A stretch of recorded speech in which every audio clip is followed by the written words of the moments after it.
여러분 안녕하십시오. 이신근TV에서 여러분을 다시 만나서 반갑고요. 고맙습니다. 유리가 멀트만의 저서 희망의 신학을 강독해 드리는데요. 오늘은 13번째, 아직도 제1장 종말론과 계시에 머물러 있습니다. 그 중에 마지막 계시의 종말론입니다. 앞부분에서는 모트만은 바르트와 불트만 그리고 점진적 계시 구원사 신학 그리고 판넨베르크의 신학을 요약하며 나름대로 비판적으로 해석한 적이 있습니다.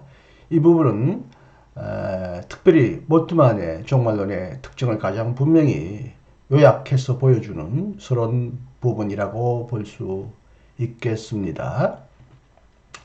만약 신약 성서에서 증언되고 있는 하나님의 계시를 현재 영원한 나타남으로 이해한다면 이것은 결국 언제나 헬라적 사고와 질문의 영향이다. 이것은 출애굽과 부활의 하나님보다는 파르메니데스의 하나님을 지시한다. 부활한 그리스도의 계시는 영원한 현재의 이 나타남이 아니라 계시를 약속된 진리의 미래의 드러남으로 이해하도록 요구한다. 약속을 계시하는 진리의 이 미래를 통해 인간은 역사를 가능성과 위험성으로 가득한 현실로 경험한다. 바로 여기서 현실을 하나님의 형상으로 고정화하려는 시도는 무너지고 만다. 신학은 언제 계시에 관해 말하는가? 그것은 바로 부활한 자의 현현을 근거로 하여 부활한 자와 십자가에 달린 자의 동일성을 인식하고 선포할 때다. 부활의 현현 속에서 예수는 부활 이전에 존재하였던 바로 그 자로, 그 동일한 자로 인식된다. 바로 이것은 나사렛 예수의 생애와 활동, 선포와 고난에 대한 역사적 회상을 가능케 한다. 하지만 십자가에 달린 예수와 부활한 예수의 이 동일성을 표명하고 지시하는 그리스도의 모든 칭호는 아직 오지 않은 부활한 자의 미래를 미리 파악하는 것이기도 하다. 바로 이로써 부활한 자의 현현과 계시는 다가올 그의 영광과 주권의 전조와 약속으로서 분명히 이해된다. 부활의 현현 속에서 예수는 바로 미래에 참으로 존재할 자로 인식된다. 그러므로 그리스도교적 계시 이해의 핵심은 인간 예수 안에서 표명되었던 것, 에벨링, 게하르트 에벨링이나 예수의 운명, 홀파르트 판넨베르크와 같은 이런 것에 있지 않고 십자가와 부활의 질적 차이 속에서도 양자를 서로 결합하는, 연결하는 예수의 동일성에 있다. 무한한 모순 속에 있는 이 동일성은 신학적으로 동일화 사건으로 하나님의 신실한 행위로 이해된다. 아직 오지 않은 예수 그리스도의 미래에 대한 약속도 바로 이에 근거해 있다. 하나님에게 버림받은 세계와 죽음의 시련 속에서도 신앙을 유지하는 희망은 바로 이에 근거해 있다. 하나님에게 버림받는 세계, 십자가와 예수를 부활한 하나님의 사건, 부활 사건의 이 모순과 또 동일성, 여기서 이제 이렇게 말을 하면서 앞으로 몰트만은 두 번째로 쓸 십자가에 달리신 하나님을 미리 어느 정도 조금씩 예시해주고 있습니다. 철저히 하나님에게 버림받은 십자가의 부정성과 그 버림받은 자를 죽은 자 가운데서 일으키신 하나님의 그 긍정성, 이 두 사이의 모순과 동일성이야말로 그리스도의 계시를 표명하는 가장 중요한 사건이고 기독교인의 희망도 바로 이에 근거해 있다고 몰트만은 미리 여기서 말하고 있습니다. 이 사건 안에서 즉 십자가와 부활의 간격 차이와 동일성, 십자가에 달린 자와 부활한 자의 동일성 안에서 동일화가 일어나는 사건 안에서 계시는 현존하는 인간과 세계의 현실을 합리적으로 해명하는 특징을 지니는 것이 아니라 본질적으로 그리고 근본적으로 약속의 특징을 지니며 그래서 종말론적 성격의 것이다. 앞으로도 그렇지만 모트만의 이 책에서 가장 자주 나오는 용어가 약속이고요. 이 약속과 관련된 종말론적이라는 성격, 종말론적인 성격을 교명하는 약속과 관련된 종말론적인 해명이 모트만 신학의 가장 이 희망의 신학의 중요한 키워드, 핵심 용어라고 할 수가 있겠습니다. 계시는 지금 현존하는 인간과 세계의 현실을 합리적으로 이성적으로 설명하는 것이 아니라 본질적으로 약속의 성격을 지니고 오지 않은 그리고 장차 올 미래에 대한 종말론적인 어떤 희망의 성격을 띈다는 것이죠. 약속은 인간과 그가 관여하는 현실을 진리와 합의로 이끌어가는 말씀 사건과는 근본적으로 다른 것이다. 말씀 사건, 포르트게셴, 흔히 언어 사건이라고 하는데 이것도 역시 게르트 에벨링을 지시하고 있습니다. 또한 약속은 현실을 보편사로 인식하는 종말론적 이해와도 다른 것이다. 여기서 현실을 보편사로 인식하는 종말론적 이해라는 말은 볼파르트 판넨베르크의 역사 이해, 종말론적인 이해를 비판하고 있는 것이죠. 약속은 진리의 미래로부터 아직 오지 않은 현실을 선포한다. 약속은 현존하는 기존 현실과의 독특한 불일치, 즉 사실과 이해의 불일치 속에 있다. 다른 한편으로 약속은 단지 실제로 가난한 것의 역사적 영역을 미리 취하여 이를 해명한 일로 그치지 않는다. 오히려 가능한 것과 미래적인 것은 완전히 하나님의 약속의 말씀으로부터 생겨나며 그래서 실제로 가능한 것이나 실제로 불가능한 것을 넘어간다. 약속은 현실 안에서 어떤 방식으로든 항상 내재해 있는 미래를 해명하지 않는다. 오히려 미래는 약속이 성취되고 안식을 누리는 현실이다. 현실이 약속과 전적으로 완전히 일치되고 합치될 때 비로소 약속은 안식을 누린다. 그리스도의 부활을 통해 주어진 약속이 자신과 합치되고 완전히 일치되는 현실을 발견하는 것은 바로 무로부터의 새 창조, 죽은 자들의 부활, 하나님의 나라와 그의 의라고 이끌어지는 바로 그 사건 안에서다. 그러므로 하나님의 궁극적 계시는 전적으로 그리고 오로지 약속의 실제적 성취에 달려있다. 거꾸로 약속의 성취는 하나님의 신실함과 궁극적 계시 안에 그 현실적 근거와 가능한 근거를 갖고 있다.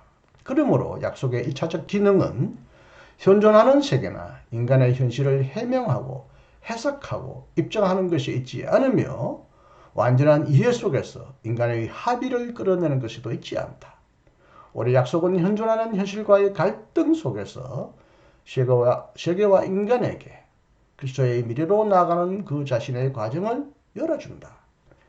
이리하여 약속으로 인식되고 희망 속에서 파악되는 계시는 파송과 희망의 응답에 의해 성취되는 역사의 놀이마당을 깔아주고 열어준다. 이 마당은 현실의 모순에 대한 고통을 받아들이고 약속된 미래로 탈출함으로써 성취된다. 중간에 문장을 생략합니다. 만약 부활한 자의 현현이 그 자신의 미래의 전조로 이해되어야 한다면 그것은 구약 성서의 약속 사건의 맥락 안에서 이해되어야 하며 헬라적 진리의 나타남과 유사한 것으로 이해되어서는 안 된다. 여기서도 모트만은 구약 성서의 약속, 계시 이해와 헬라적인 어떤 진리 이해의 차이점을 분명히 설명하고 있습니다.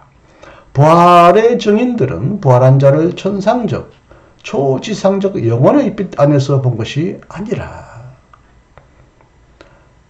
세상을 향한 그의 종말론적 미래의 여명과 시작 속에서 보았다.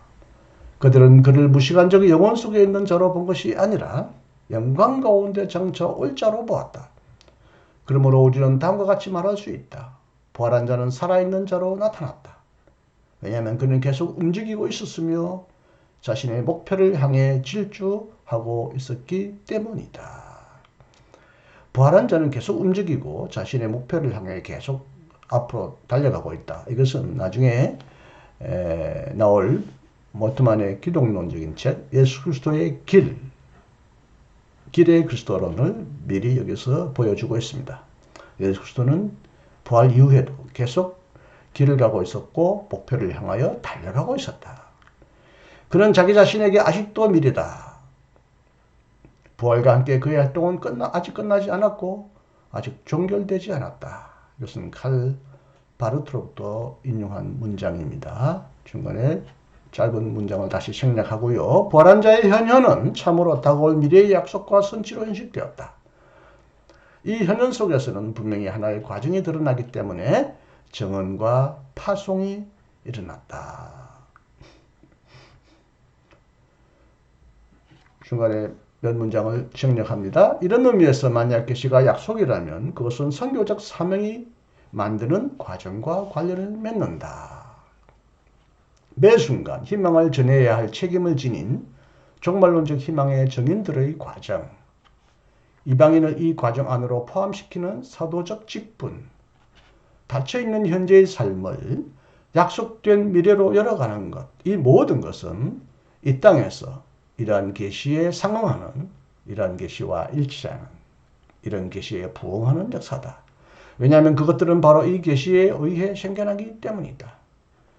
역사의식은 사명의식이다. 앞에서도 제가 한번 소개했지만 약속은 프로미시오, 프라미스라고 그러는데 또 미션은 보낸다, 파송, 프로는 앞이라는 뜻에서 사실 약속이라고 번역되는 프라미스는 그 어원상 앞으로 보낸다, 파송한다라는 이 선교적 사명의식과 묘하게 어원적으로 결합되어 있습니다. 그래서 몰트만은 역사의식, 약속을 통하여 열려진 미래를 향하여 이 세계를 종말론적인 목표를 향한 과정으로 이해하는 이 역사의식은 결국 그 새로운 미래를 향하여 보냄받는 파송, 사명의식으로 나타난다는 것입니다. 그리고 역사에 대한 지식은 변혁의 지식이다. 이것은 우리 칼 막스의 그 유명한 명절을 떠올리게 합니다.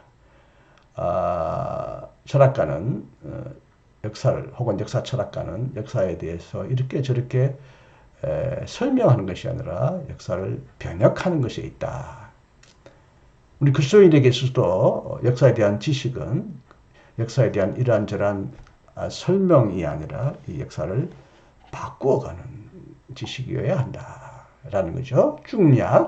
중간에 생략하고요. 약속 가운데서 일어나는 하나님의 이 계시를 경험하는 인간은 자신의 동일성을 발견할 뿐만 아니라 동시에 자신의 미래와의 차이도 발견한다.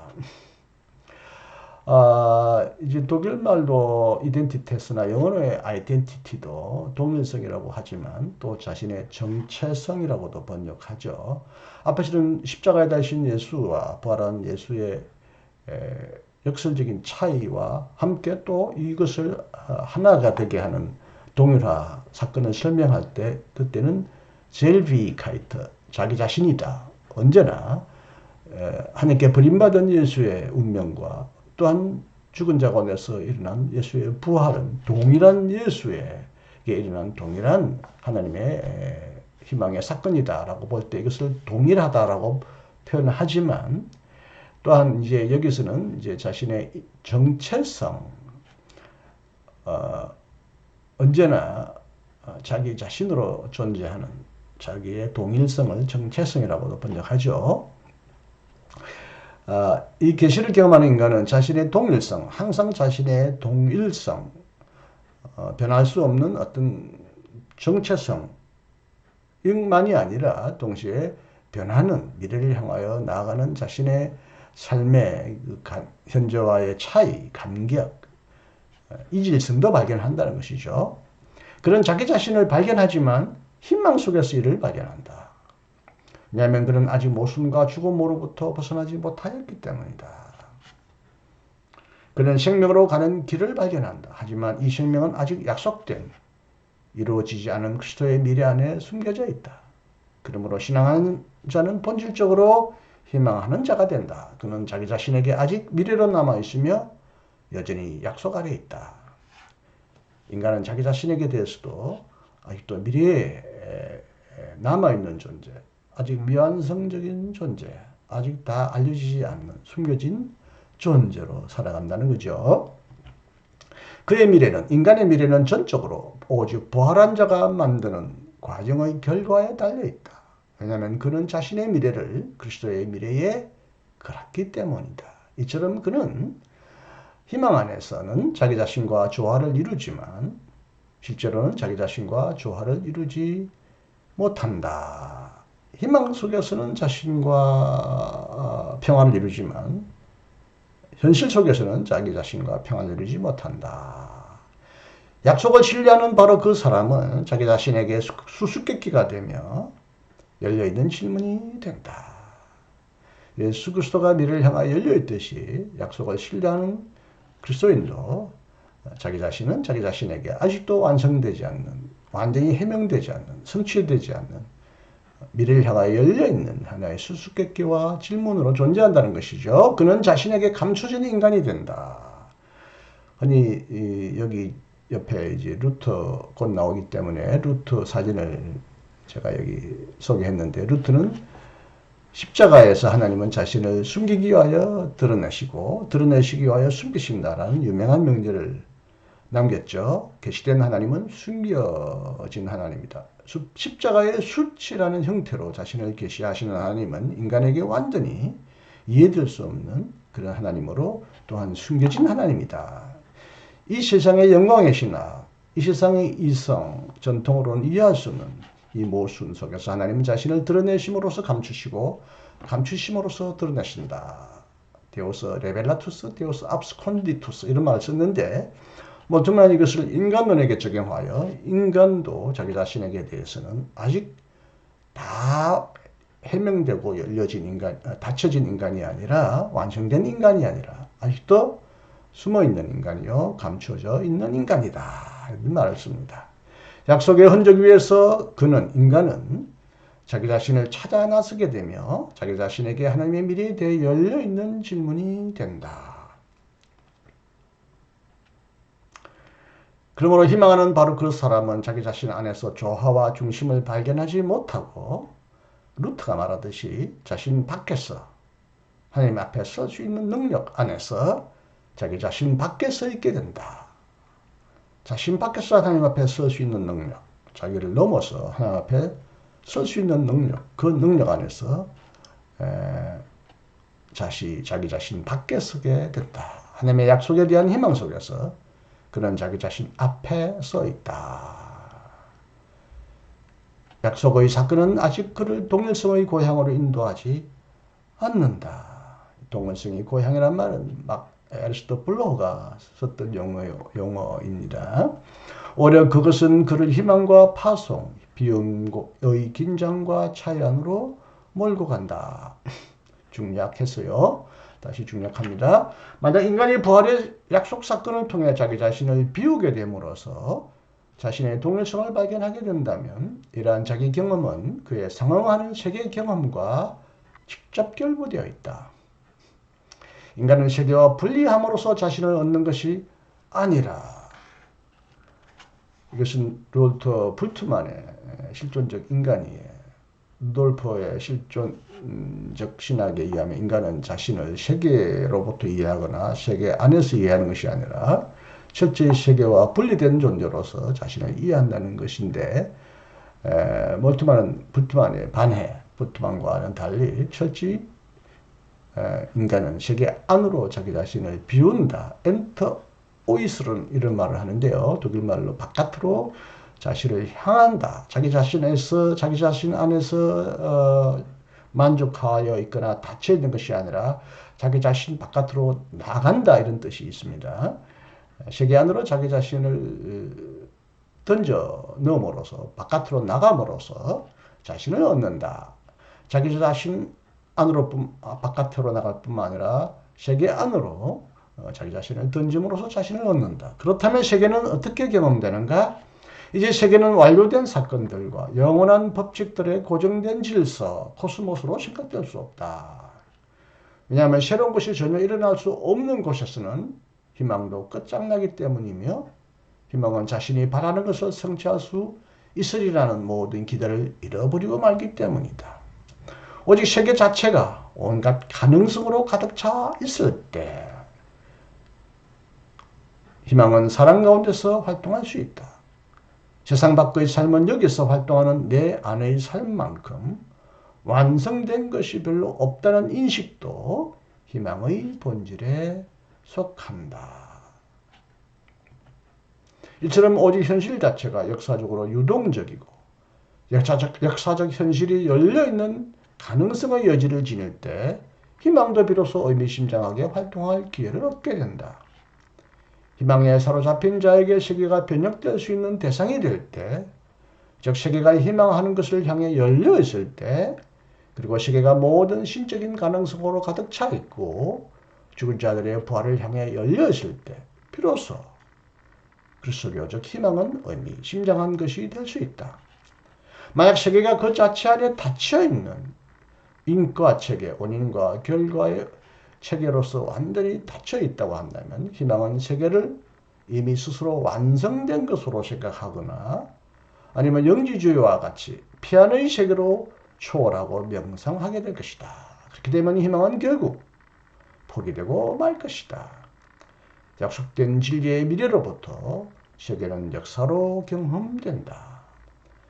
그리스도의 부활의 약속 사건의 종말론적인 의미는 회상과 기대 가운데서 역사에 대한 감각을 깨운다. 그러므로 세계를 그 자체 안에 닫혀있는 질서로 보거나 역사를 신적인 진리를 감추고 드러내는 우주로 이해하는 모든 생각은 무너지고 종말론적인 미완성 noch nicht, not yet, noch nicht 종말론적인 미완료, 미완성 안에 놓여진다.